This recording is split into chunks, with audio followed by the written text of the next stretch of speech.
Manston House continues to be a problem. You remember this was the place where Robert Jenrick took down the cartoons. It was the place that Suella Braverman visited and Priti Patel visited and did nothing to alleviate the problems, and among other things, the problems of disease and ill health. Manston was not a one-off administrative hiccup. It was a foreseeable result of ministerial choices across three successive Home Office leaderships that prioritised deterrence over theatre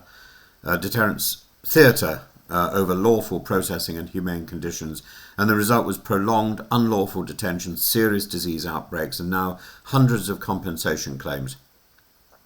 Manston opened in February 2022 as a short-term processing site designed for roughly 1,000 to 1,600 people and for stays of under 24 hours under Home Office short-term holding facility rules.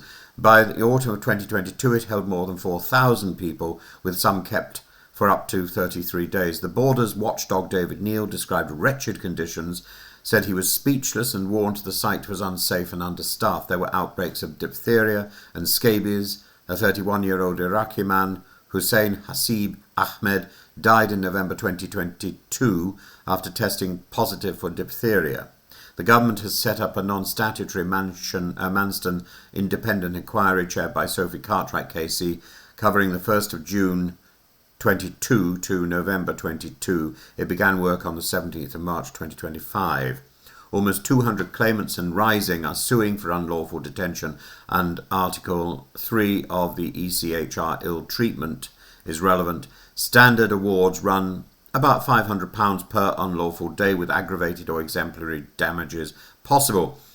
Two anchor points matter. First, the time limits. Manston was meant for rapid triage with movement within 24 hours, and holding people for days or weeks transforms it from a transit point into detention without the usual statutory safeguards.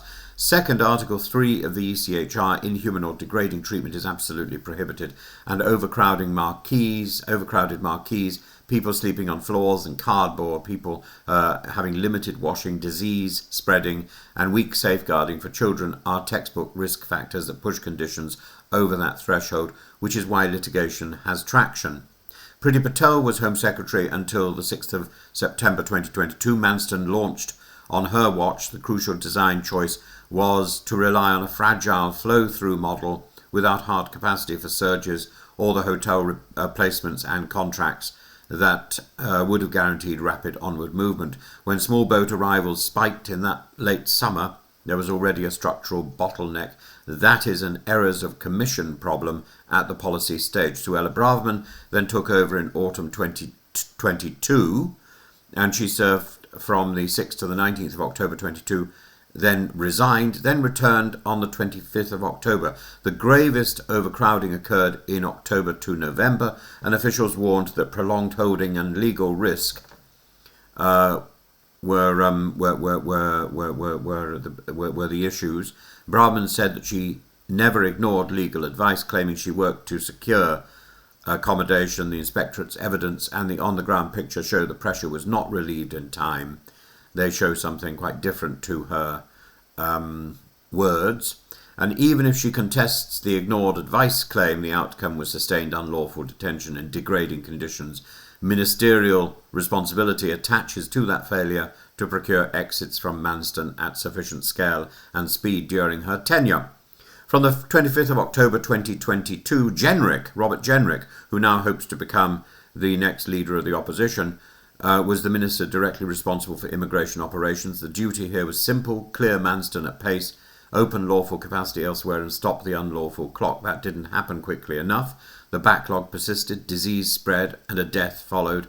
Jenrick's later public positioning on tougher detention sits awkwardly with the legal duty to avoid unlawful short-term detention at Manston. The failure to surge hotel or alternative placements, to mobilise NHS public health capacity fast enough to prevent prolonged stays, attracts specific accountability to his ministerial brief.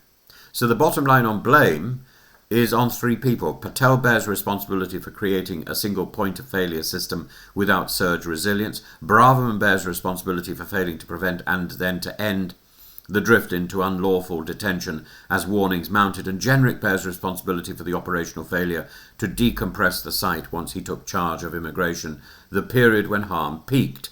In a public inquiry, these three issues and these three people map onto three strands: policy, design, crisis, leadership, and operational delivery. All three failed.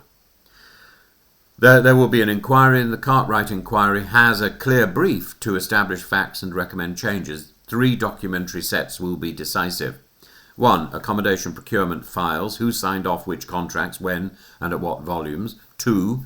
The legal advice trail, what ministers were told about the 24-hour rule and Article 3 risk and when. And 3. The public health logs, the vaccination offers, the isolation protocols, the clinical staffing levels. The terms of reference state the report will set out findings for the Home Secretary and that Article 3 compliance may require public hearings. That opens the door to direct scrutiny of former Home Secretaries and the Immigration Minister. 6 firms are coordinating claims, with numbers expanding beyond the initial 190 to 250 cohort. Precedent on unlawful immigration detention and Article 3 makes day rate awards likely, with uplifts for disease, child cases, pregnancy loss or serious mental harm. The Hussein Hasib Ahmed case will weigh heavily in settlement talks and public opinion alike. The Home Office's refusal so far to settle out of court suggests a strategy to contest causation and quantum, but the documented conditions, including inspector testimony, give claimants significant leverage. There might be some recommendations that could be made, possibly 5, to put a statutory cap, to put a legal cap on head count and maximum hours at any short-term site, with an automatic trigger that compels placements elsewhere when the cap is hit. To have dual-track accommodation that is pre-contracted for surge periods, funded as contingency rather than ad hoc raids on local hotel stock. To ensure public health command is embedded at sites, with vaccine isolation and clinical staffing minimums audited weekly. To have a named ministerial duty of candor to Parliament on detention time breaches, with monthly publication of mean and 95th percentile stays. To ensure safeguarding firewall for children, immediate age assessment review by an independent team, and a presumption against any child spending a night in a tented compound. There will be attempts to reframe this as a morality play about small boats. We should resist that distraction. The legal standard applies to everyone in the state's custody. Ministers do not get to suspend the 24-hour rule because arrivals are unpopular, nor can they outsource cruelty to the system and then disown its outcomes. When a facility built for transit becomes a camp, that is not border control, it's unlawful detention, and Braverman, Patel and Jenrick must take responsibility. Manston is a case study in how tough talk without lawful capacity planning ends in misery for detainees, in danger for staff, and a large bill for the taxpayer, and someone has to take responsibility. On the evidence already public, responsibility runs in a straight line. Patel for the system, Braverman for the crisis, Jenrick for the failure to fix it. The inquiry will fill in the emails and the minutes. The principle is already clear. The damage is already done. The cost is already high.